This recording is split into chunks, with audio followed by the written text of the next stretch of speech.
Bem, primeiro eu quero registrar a honra de receber das mãos do presidente Jorge Taiana essa muito importante tarefa de presidir o Parlamento do Mercosul.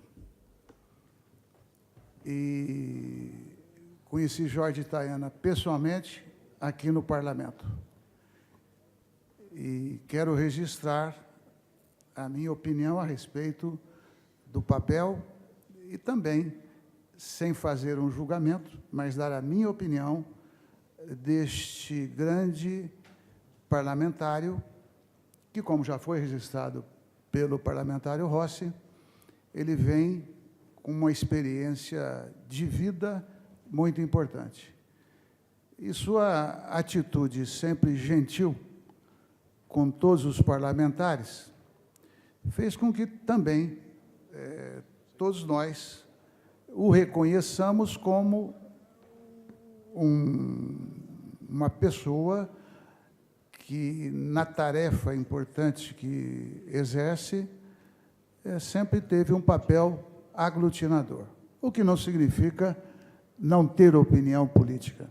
Não, tem opinião, mas é essencialmente um democrata que, como acabou de dizer, fez todos os esforços que nós reconhecemos e aplaudimos para que o Parlamento do Mercosul pudesse cumprir da melhor maneira o seu papel.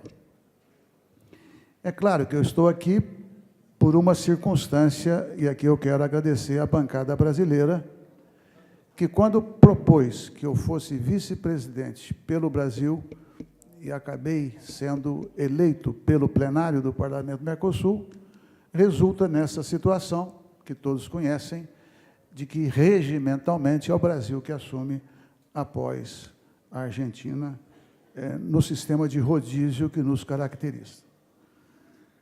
Então, eu quero, neste momento, como o Taiana já prometeu, dizer que, a partir dele, a partir também do conjunto da mesa diretora, de todos os parlamentares, que a gente consiga dar continuidade e o que significa dar mais alguns passos na consolidação do Mercosul.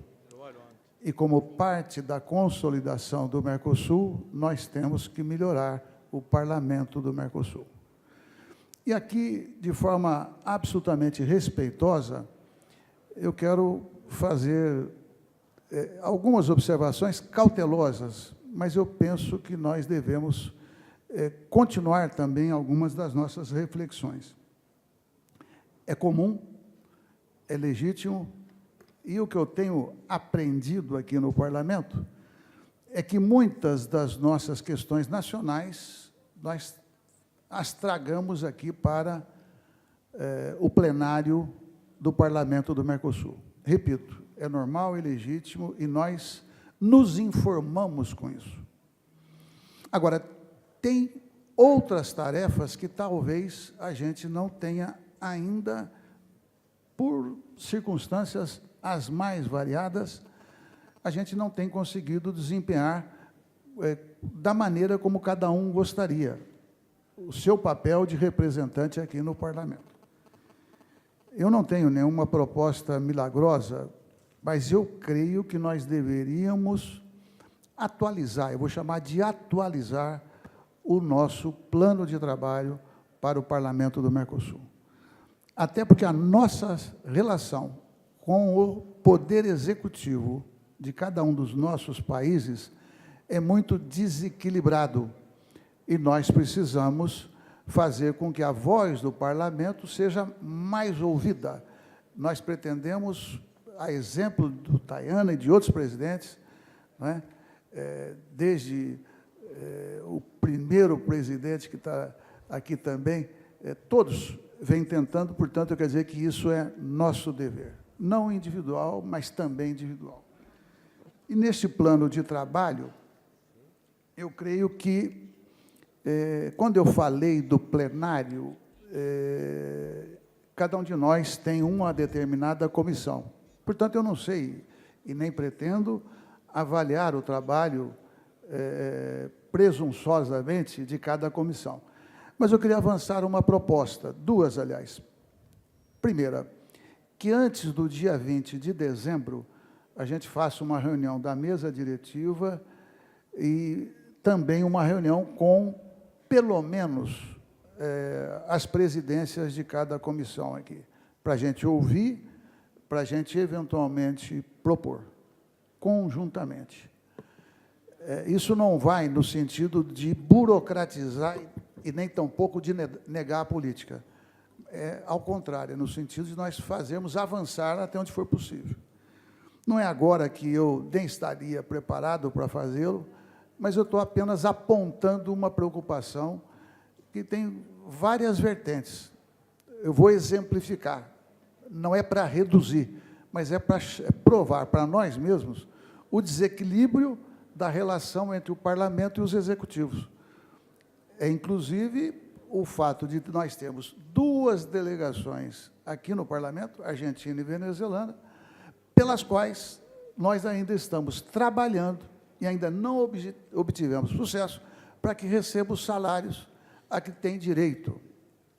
É uma situação inusitada, né? Mas só para exemplificar. É claro que não é o maior exemplo, mas é um exemplo. Então, desde 2011, que os acordos internacionais que vêm sendo estabelecidos entre os executivos não passam mais pelo parlamento do Mercosul. E nós precisamos trabalhar para que isso aconteça. Porque, se nós não nos dermos conta de algumas realidades que dizem respeito, inclusive, àquilo que conceitualmente, regimentalmente, constitui a base da existência do Parlamento do Mercosul, nós podemos nos surpreender e reclamarmos daquilo que nós mesmos, eventualmente, não fizemos. O outro exemplo é que o modelo estabelecido é que o pagamento por devido de cada Estado-parte é sempre uma dificuldade. Então, com o que foi arrecadado até o presente momento, o Parlamento do Mercosul terá recursos somente até fevereiro, no mais tardar, março, para pagar aquilo que é rotina, que são os salários e os gastos do cotidiano. Enfim, só para exemplificar. Mas eu queria, nesse momento, dizer da minha imensa honra e satisfação. Eu já vou aumentar a dificuldade, porque eu prefiro falar em português, porque se eu falar em espanhol, eu só vou atrapalhar mais vocês. Quando eu não entender, por favor, tenham paciência comigo, porque eu vou ter que consultar. Fora isso, eu creio que a gente, com tranquilidade, vamos conseguir fazer o trabalho da melhor forma possível. Finalmente, mas é calculado que fosse o último tema que eu quero mencionar neste momento. No Brasil, nós temos acidentes de trânsito, assassinatos, aquilo é de uma violência ímpar.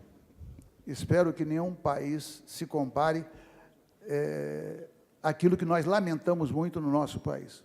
Entretanto, nós tivemos mais um acidente, esse de graves proporções, com repercussão mundial, que foi um avião que, saindo da Bolívia, onde a maioria era de brasileiros, onde ali tinha um time de futebol que veio para disputar uma final, ou uma das partidas de final de campeonato, e todo mundo sabe, houve acidente, e de 81 pessoas sobreviveram apenas 5, ainda que um jogador tivesse sobrevivido, mas morreu em seguida. Então, primeiro, o nosso registro, o nosso lamento, a nossa solidariedade às famílias, aos amigos. Estamos também, evidentemente, com a preocupação dos que sobreviveram se recuperem plenamente, porque alguns estão ainda em estado grave, registrar o nosso agradecimento também ao povo colombiano, que buscou socorrer, homenageou, fez tudo aquilo que caracteriza a alma latino-americana, que é a solidariedade e o amor ao próximo.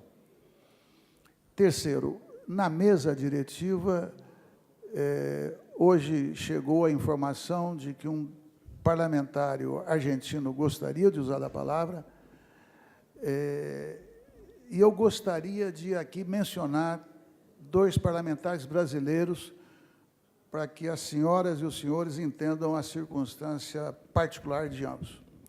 Nós temos aqui o deputado parlamentar Darnley, que foi goleiro profissional de um grande time brasileiro, o Grêmio.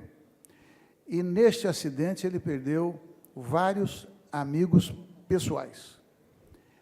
Temos aqui também o deputado Jorge Hilton, que foi ministro de Esportes do Brasil até o ano de 2015. E viveram, cada um na sua circunstância, um contato com a Chapecoense. É claro que ali morreram jornalistas e tal. E eu queria, então, fazer, primeiro, uma proposta e consultá-los, para que 3 parlamentares, então, falassem em nome de nosso.